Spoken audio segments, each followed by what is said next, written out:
Thank you for joining today's webinar on the Behavioral Health HCBS Plan of Care and the Individualized Service Plan.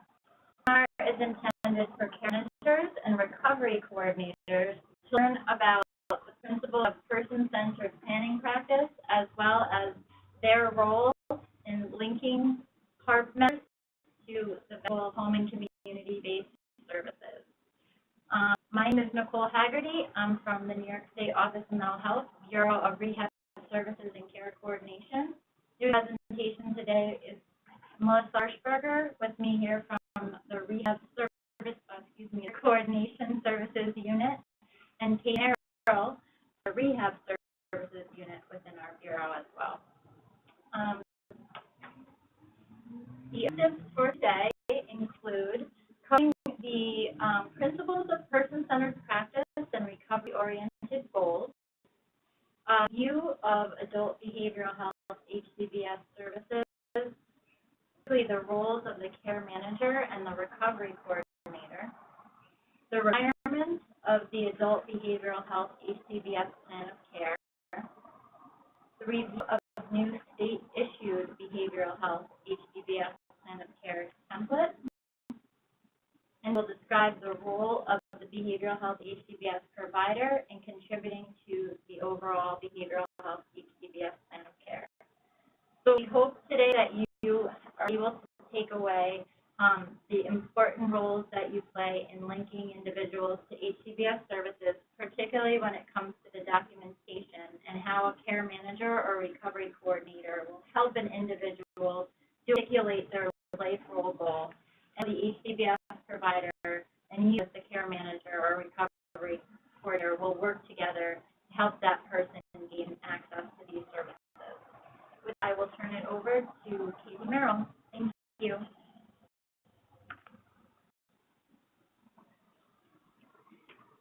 I'm going to define some key terms around person-centered planning and person-centered practice. Person-centered practice is really a way of being with people, an approach to working in human services and people with mental illness. It's about partnering with and engaging with an individual in a way that honors and respects their unique values, preferences, strengths, needs, and barriers. This is a broad practice that encompasses the full assessment, planning, and service delivery process.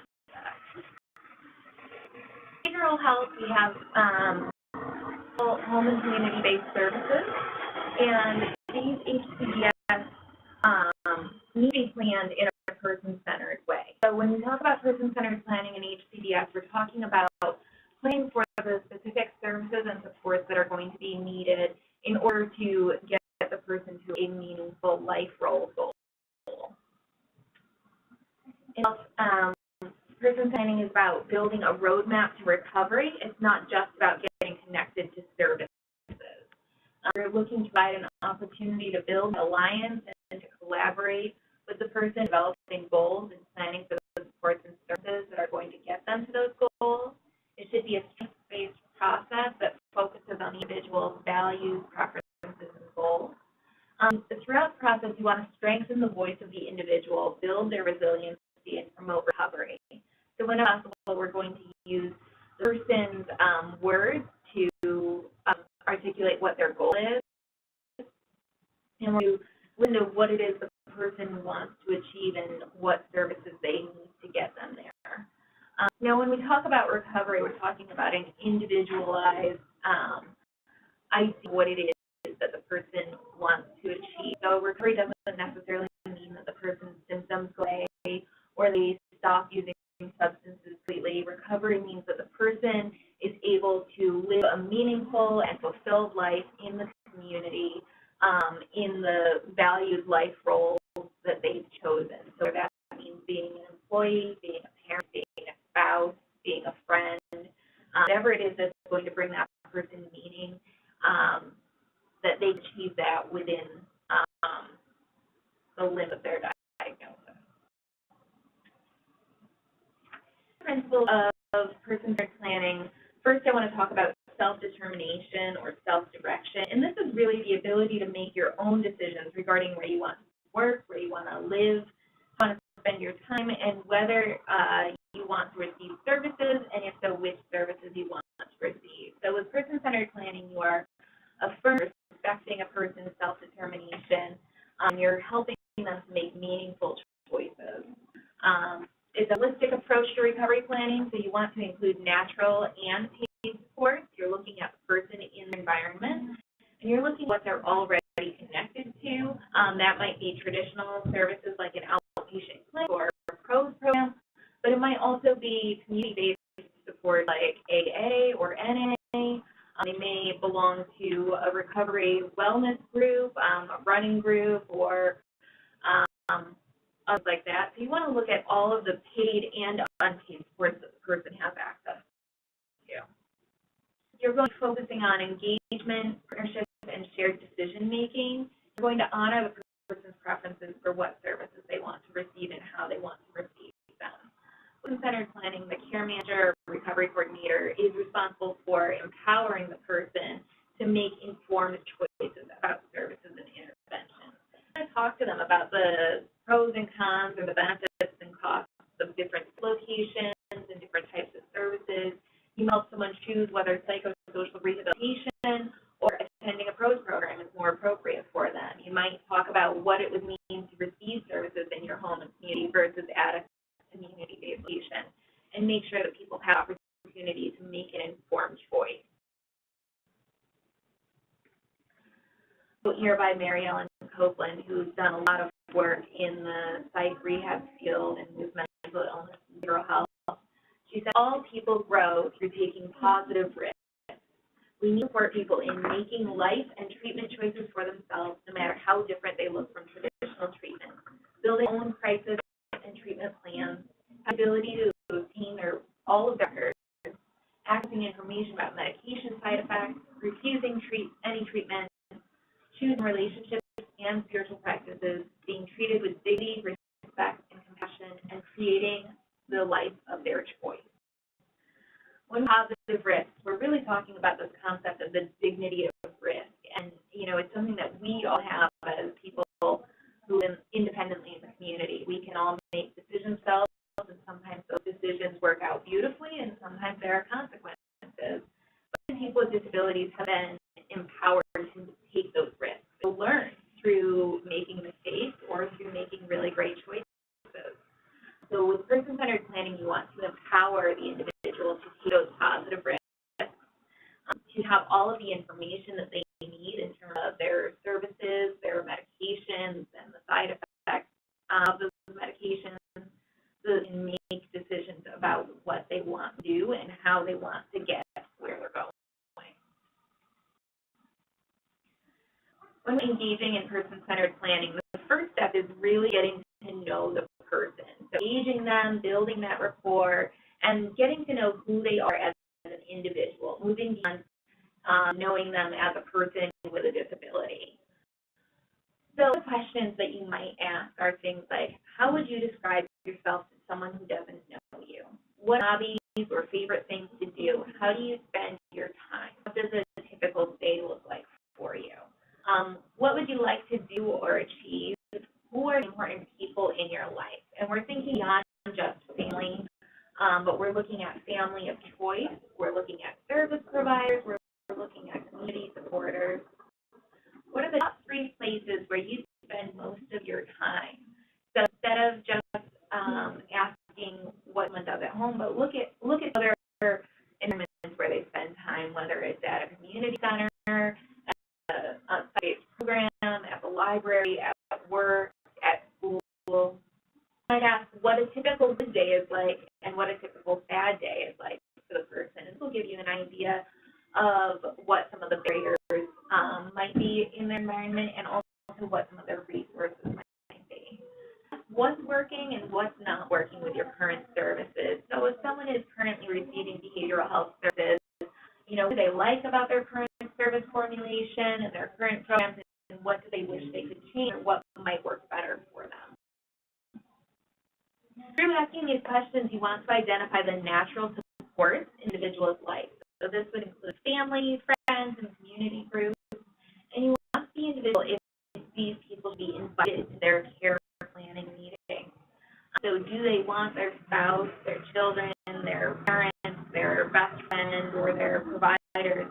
invited to that plan of care meeting. If so, then you're going to have to schedule the meeting around those people's schedules. You're going to have to be flexible in terms of maybe doing conference calls or meeting people in their homes or in other community-based locations. But the more people you have in this circle of support, the information you're going to get, a stronger plan of care will be the result.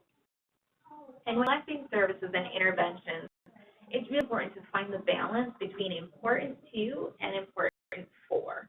So you want to get to what's to the person.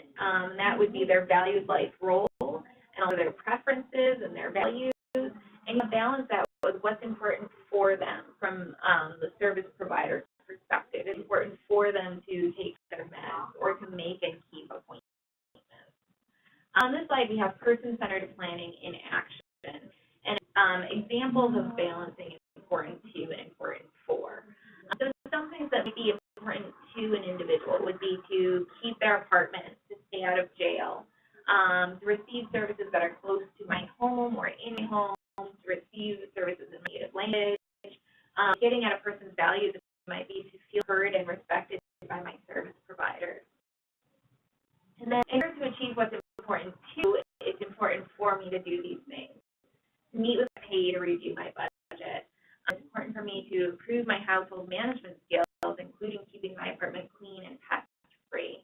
It's important for me to keep in touch with a probation officer or to take medications as prescribed, and it's important for me to make it to doctor's appointments and meetings with my care coordinator.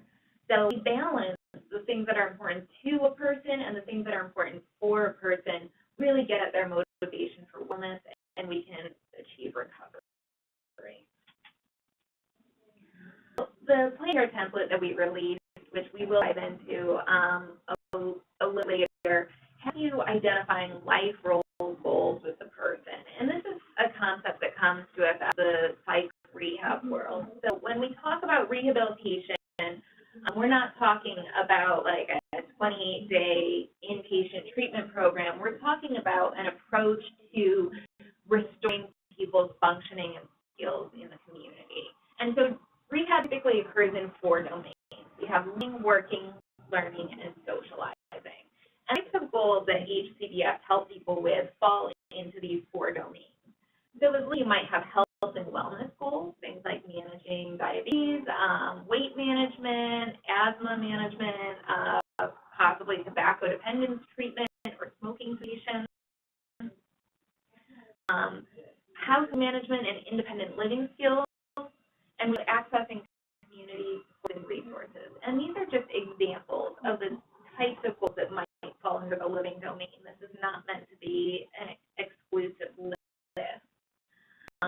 Then the working domain. So this is things like getting and keeping a job, managing symptoms in the workplace, benefits and financial management. For the domain, we have things like going back to school, learning a new trade or skill, getting a degree or a certificate, and self-advocacy in school and learning environments. We have the socializing domain. This might have to do with building up a social network, setting health boundaries, dating and romantic relationships, and improving family relationships, things like parenting, things like being a better, have a better relationship with your parents. It might be improving your relationship with your siblings or with your spouse. Those are all going to be goals in the socializing domain.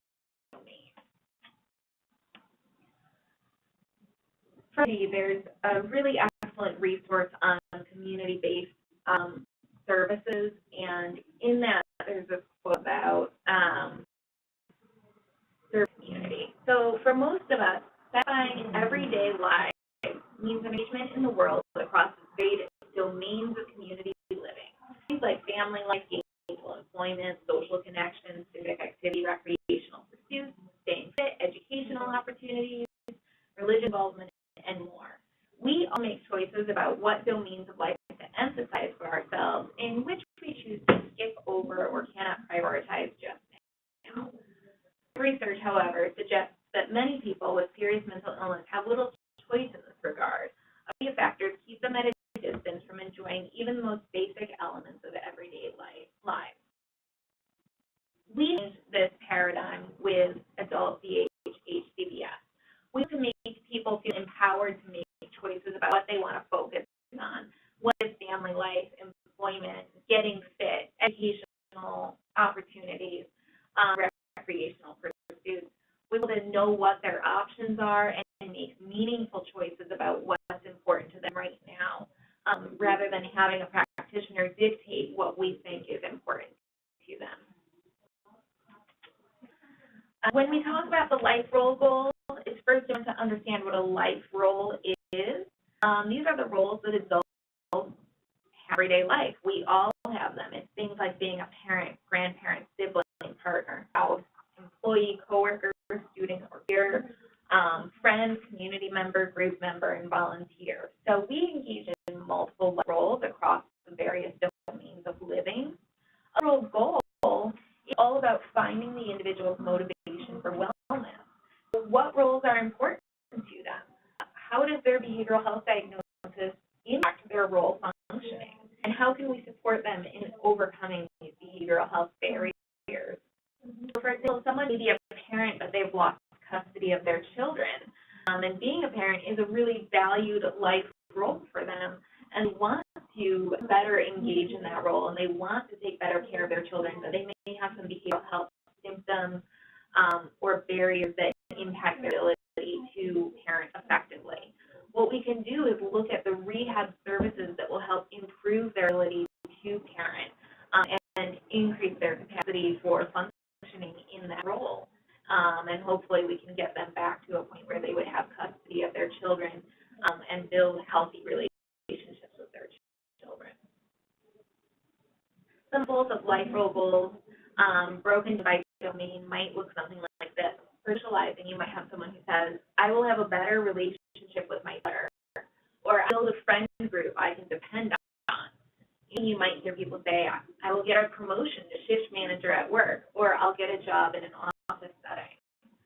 Learning something like, I will go back to school for my task diploma. For living, you might have someone say, I will remain living independently in my own apartment, or I will manage my diabetes without medication. The key is these goals need to be identified by the person, by the care manager. You can help people think about the options. You could discuss the different domains and the areas where they may want to make improvements. Ultimately, the person needs to decide what that goal is and what they want to work on. When we talk about life role goals versus objectives and interventions, this is an area where we often see confusion.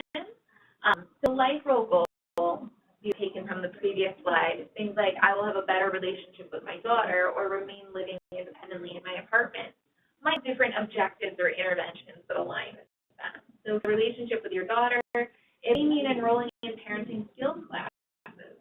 For being in the community, you may need to work on things like managing your finances or rent on time in order to keep the apartment.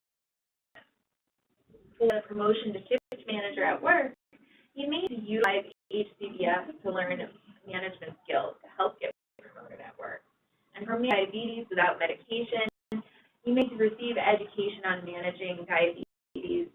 Education may come from your care coordinator or from attending doctor's appointments.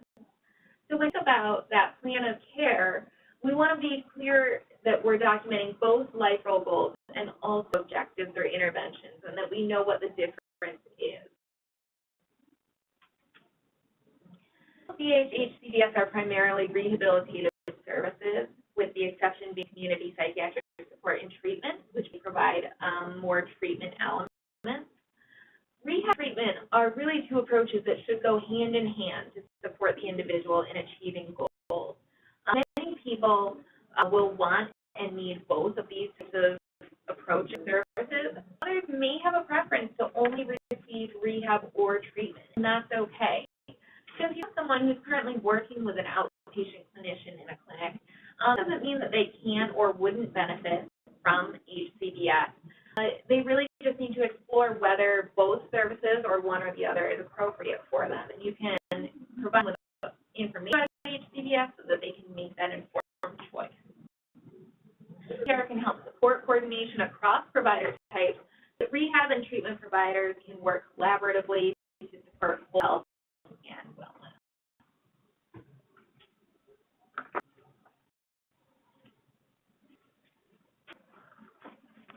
Thank you, Katie. This is Melissa, and I'm going to go over the coordination of adult BH HCBS and how that person-centered process is critical to that coordination. This meeting, we will not see a review of the full behavioral health HCBS workflow, which outlines details related to the process for coordinating referrals and linkage to HCBS, but some of the key components from that workflow will be raised here, but more in regards to the role of the recovery coordinator or health home care manager with respect to a larger care team on collaboration that is required specific to behavioral health HCBS coordination facilitated by the coordinator or care manager. Based services is a federal program that provides opportunities for Medicaid beneficiaries to receive services in their own home or their community where they live. CAS offers options to support individuals to live in the most independent setting possible and attain recovery beyond just management, medical, or behavioral health conditions, but more working towards valued life goals than the person beyond diagnosis. And I mentioned earlier, HCBS offers ways to empower members to decide their own recovery path. Of HCBS, coordination involves individual choice. Their manager or coordinator ensures and facilitates the individual's choices in choice of providers. Talk a little more about conflict-free care management in that aspect. It's in the settings in which they will receive HCBS. It's in the development of the plan of care and ensuring that person-centered planning is occurring according to their preferences. The plan of care reflects the integration of the individual's health and behavioral needs and services. Community adult behavioral HCBS is part of an enhanced benefit package available to those enrolled in Health and Recovery Plan or HARP or HIV Special Needs Plan, HIV SNP. HARP and HIV SNP delegate the care coordination of HCBS to homes vetted by New York State or elected recovery coordination agencies who are directly contracted with those HARPs or HIV SNP. The betterment for HCBS apply both health homes and recovery coordination agencies are making those referrals to HCBS, and we will go over a little bit about the distinction between those role of the health home care manager versus the recovery coordinator.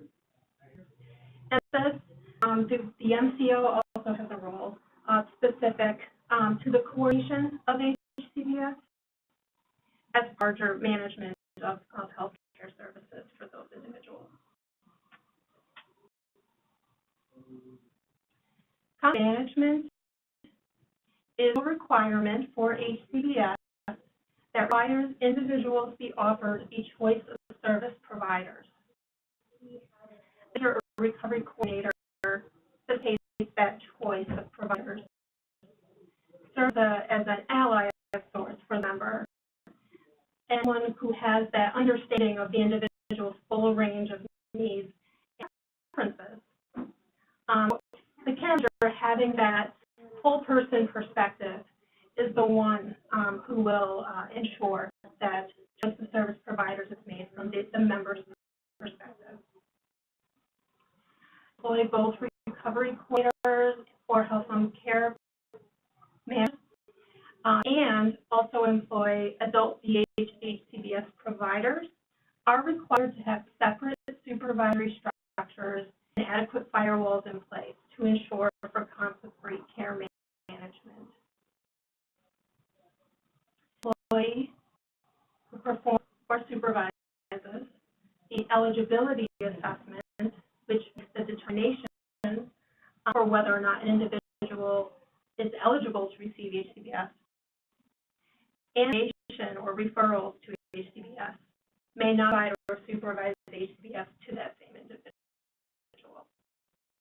Management really supports that person-centered process, planning, ensuring those choices occur, and also protecting the member and making sure that their preferences selected. Documentation requirements for HCBS specific to the plan of care. The plan must reflect the services and supports that are important for the individual to meet the needs identified through an assessment, as what is important to individuals with regard to preferences, delivery of services and support. So, requirements also define criteria for what the person-centered planning process must include. Basically, the individual is who leads that person-centered planning process. And here, the full checklist of those federal requirements for the HCBS plan of care are posted and available to care managers and recovery coordinators.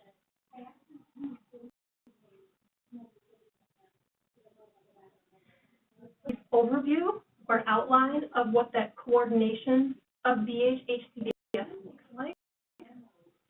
Of recovery coordinator and or care manager earlier facilitates that care planning. They provide eligibility assessment, determine eligibility and areas of need. The care plan involves helping the member identify recovery goals, explore service options, and educate them on what those options are. The actual linkage to BH HCBS making referrals and coordinating with HCBS providers while working in MCO throughout that process. And coordination of HCBS, redevelopment of that integrated BH HCBS plan of care, meeting all federal requirements I mentioned in the previous slide, including the scope, duration, and frequency of HCBS. And this is where coordination with providers is critical.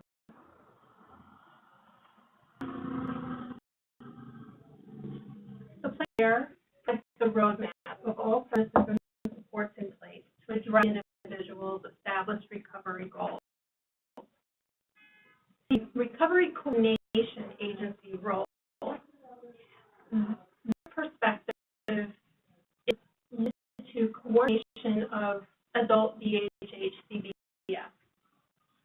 But part of that, of their role, is also to educate partner HIV SNP members of the benefits of health. Home care manager,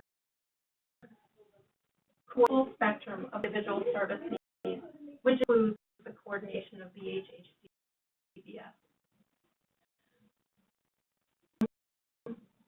One benefit of home care management is in the individual has additional needs, hiring coordination beyond role to HCBS. It may be a more appropriate avenue for getting all of their needs met. And on how the plan of care, when we go over the state-issued plan of care template, with those ongoing care coordination services typically provided by a health home care manager can be clearly indicated. It is for the individual to understand the distinction between what a recovery coordinator do versus what a health home can do in addition to HCBS and other needs in order to choose which level of coordination he or she may need. There are transitions between an RCA and a health home may occur. For example, if a member is meeting with a recovery coordinator with intention of accessing HCBS, but in the process of their discussions, they identify there's urgent housing situation that needs to address. That's where recovery coordinator needs to explain to the individual that a health home care manager has expertise and resources to better facilitate that additional coordination to housing, for example, or other specialty medical providers they may need. We also, that RCAs have an affiliation of health home with intention of, those transitions would occur with ease. Of course, the MCO is always involved in any transitions that may occur.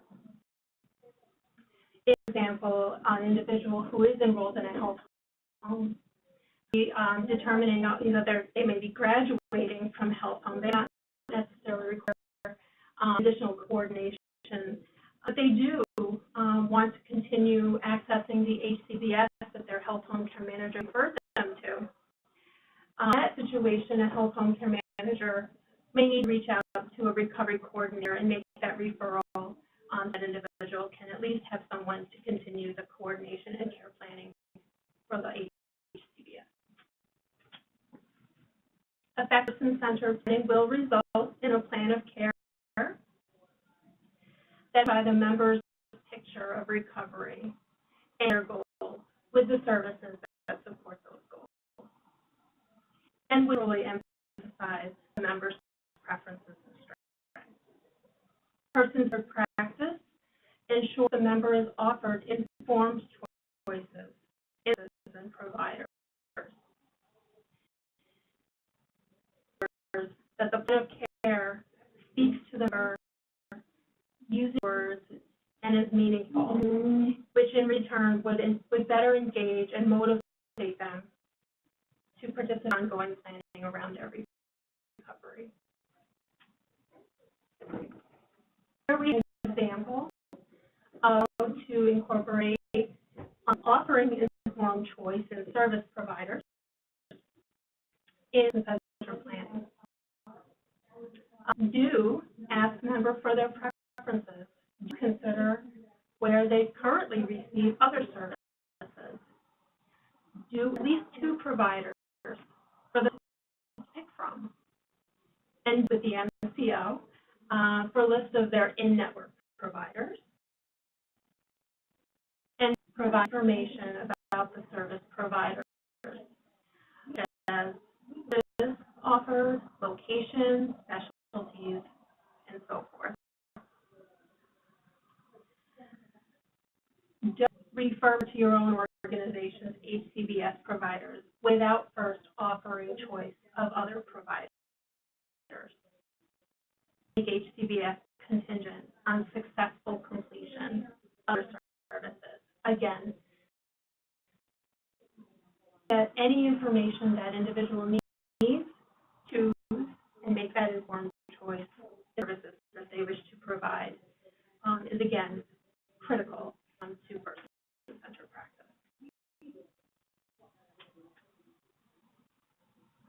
Over aspects of the behavioral health HCBS plan of care, more specifically introduced here, the state-issued template.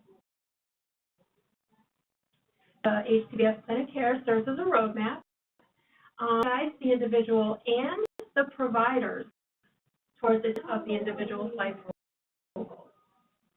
The state template was specifically designed with this in mind, and also to meet the needs of everyone who is completing the HCBS, including care manager and recovery coordinator. Of this state-issued plan of care template, the template supports individuals' engagement, again, reflecting that person-centered language, highlighting the individual's strengths and preferences and their vision of recovery, and therefore facilitating or motivating their engagement. The new template really highlights the collaboration and supports that by clearly articulating their serve which role, which goal that they contribute towards, and in specific which types of services one provides.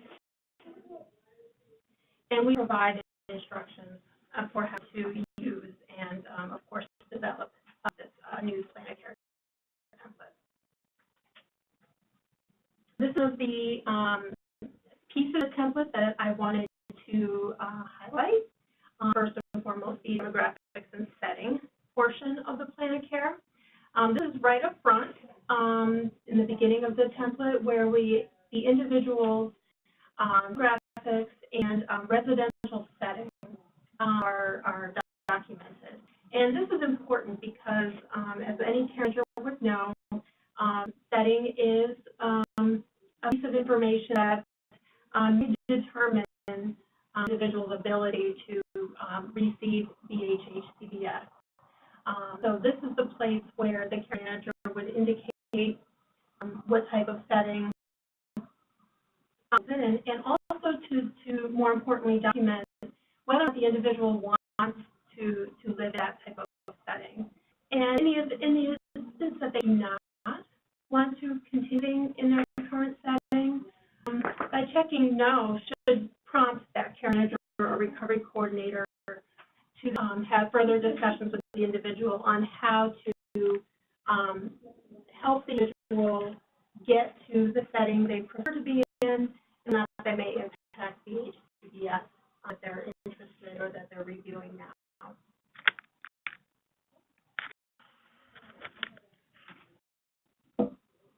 Narrative is really the heart of where the individual's voice is documented in the plan of care. They highlight the individual's characteristics, preferences, their strengths, what skills they have, and of course identify their needs and any barriers related to services and their goals. Other info related to their living arrangements, some cultural traditions, and social relationships also paint that picture of what is important to that individual, particular values, life goals.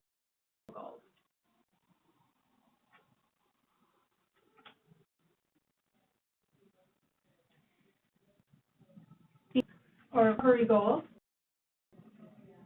look like this in the new template. Structured this section to align with those life role domains that Katie described earlier: working, learning, and socializing. That goal, written in the person's words, or what we say I statement, would be provided here, but more specifically, what desired outcomes that individual is hoping to see from the goal that is indicated there, and of course the target date.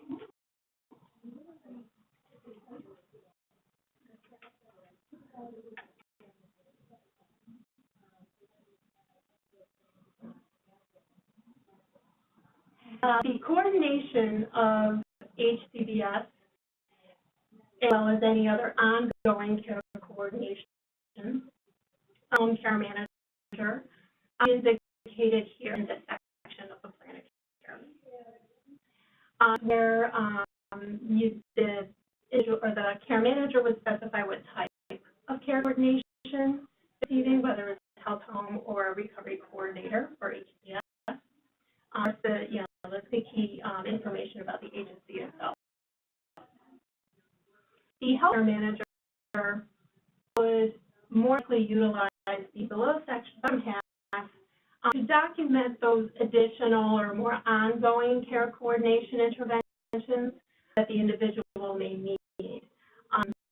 So we designed this so that a recovery coordinator using this template may necessarily fill out this section as, like I said, or they would primarily be coordinating the HCBS and necessarily other services related to their physical health or mental health diagnosis or other services. But structured in this way would more clearly articulate to anyone working with the individual and, of course, to the individual themselves, level of care coordination that they're receiving, but what specifically that coordinator is doing and assisting them with.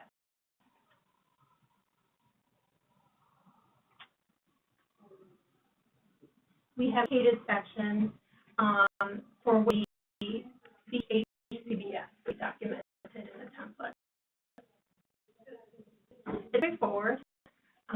We designed it to make it intuitive and relatively easy from care manager, such as drop-down menus for all the service types out there for HCBS. And the care manager would fill in the details to the provider that they are being referred to or connected with. This is the section where the HCBS provider need to be pulled in to help fill in some of these details.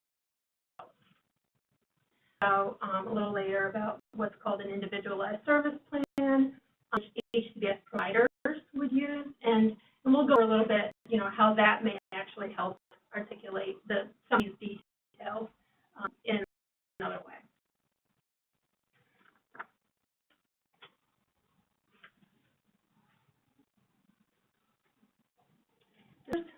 For the plan of care template, it's not where everyone would sign their agreement with everything indicated in the plan of care. This is also the section where section or statement from the individual saying that person-centered planning did in fact occur throughout this process, that specifically the individual had been informed of the eligibility status for HCBS, and the individual was given that choice of all providers, their network, their MCO, and then able to choose services that are listed in the plan of care.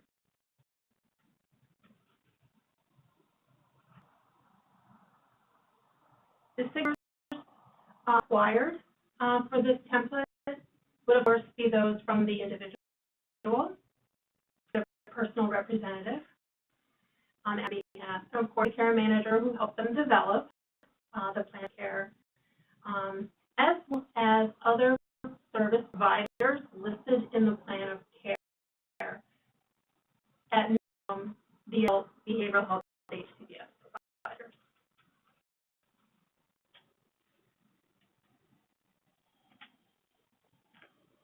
The issue template includes what are a few attachments, specifically attachments for a crisis prevention plan, a backup plan, locations based on risk assessment, and as I mentioned earlier, the BH HCBS Individual Service Plan, or ISP. P is included as a template that BH HCBS providers can use and provide those details to the care manager, duration frequency of HCBS.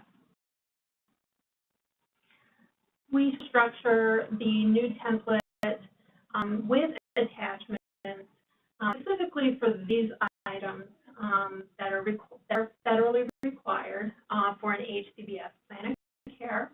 But because we designed the template to be used both by recovery coordinators and health home care managers who are serving HARP and HIV SNP members and making those referrals to HCBS, would all meet the health home's needs for plan of care.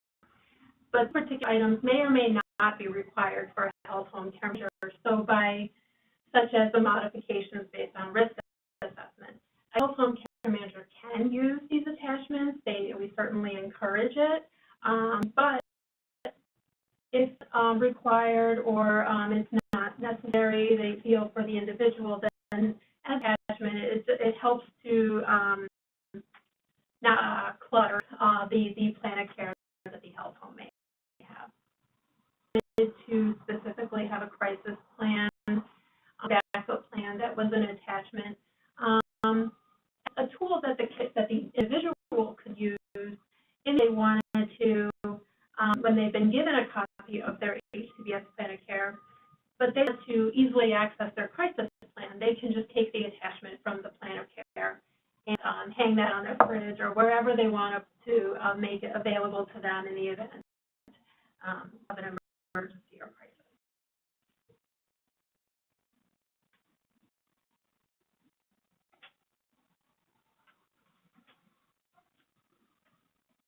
As earlier, the collaboration of BH HCBS is fundamental to a process in getting that individual linked to the services that they need. The role of the recovery coordinator or care manager is really to facilitate collaboration and partnering with key stakeholders involved in the members' recovery, such as family, other treatment or rehabilitation providers, housing providers, for example. After the HCBS intake evaluation with the HCBS provider, there may be a need to refine the life role goals in the plan of care, maybe even revise those goals based on the person-centered assessment and play process, and that provider may recommend a different HCBS to meet those goals, for which a recovery coordinator or care manager may or may not need to obtain what we call a new level of service determination.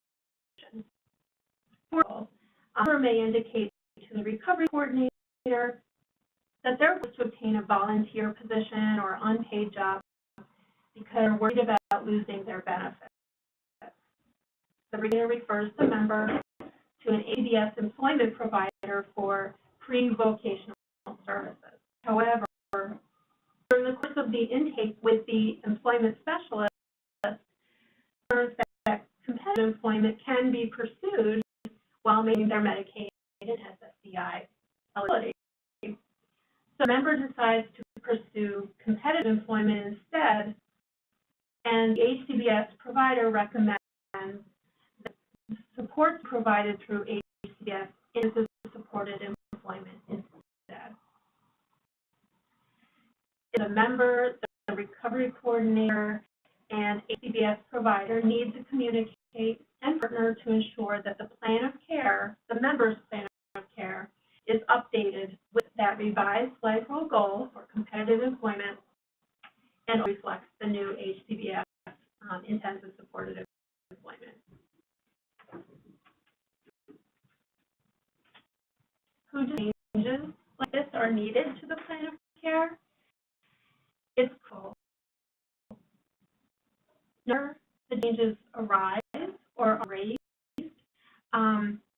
that such changes to goals or services are driven by the member's preferences, of course, made and suggested with the member's support and agreement.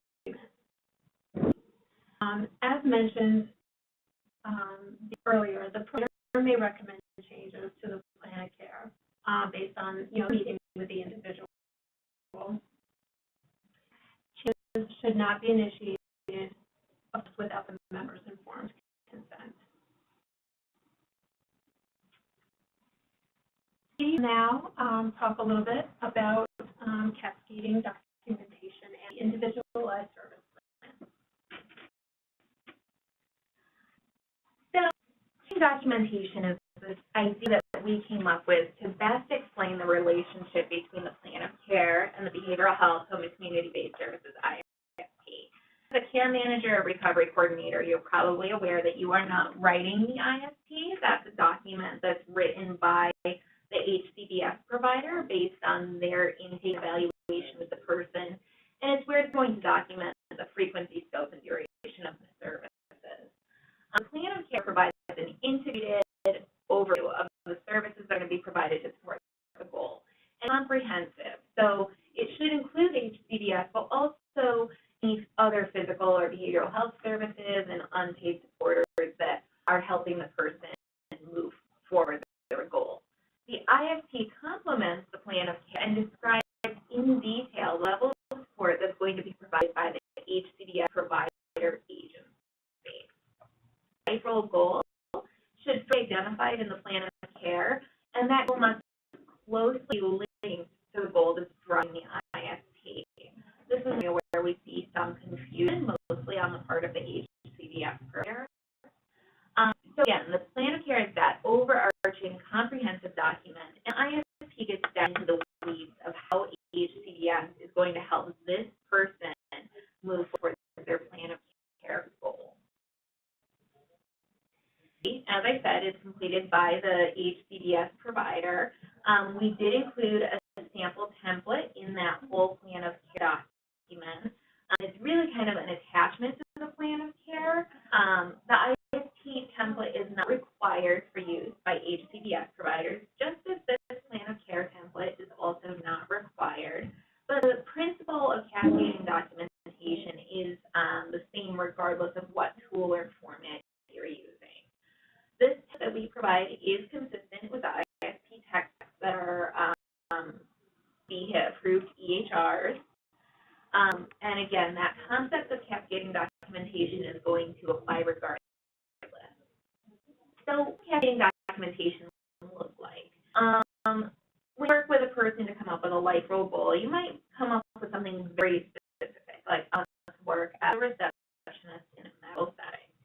And you refer that person perhaps for employment services through BH HCBS.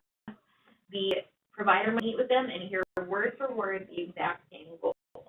And we're going to develop an ISP to move toward a goal. That is a perfect example of cascading documentation. You have someone who has a broader goal, something just like I want to get a job.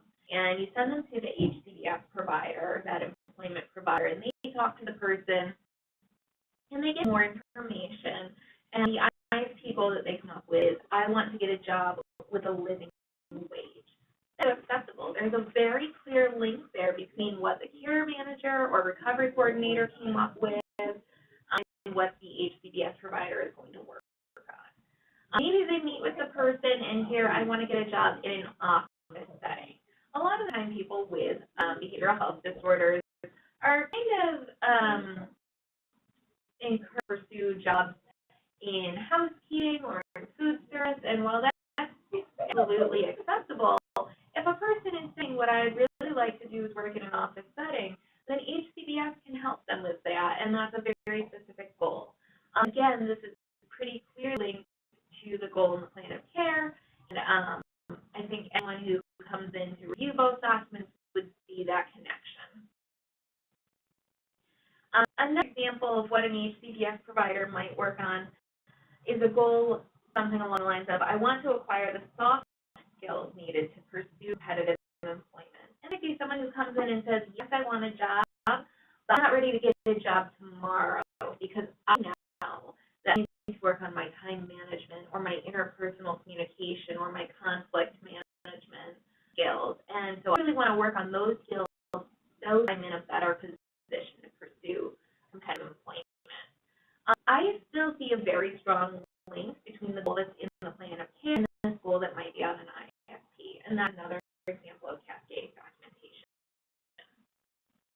Conversation is if the goal in the ISP really deviates from what the goal in the plan of care is. So if you send for a referral for someone who wants to get a job, and the ISP that comes back to you has a goal of, I want to start volunteering, there may need to be a conversation around what it is that the person really wants to do. Is there a reason that they changed that goal to volunteering? Now, some HCBS providers may use volunteering as an objective toward the goal of employment, but has the person's valued life role changed to the role of being being a volunteer, or are they still working on that goal of getting a job?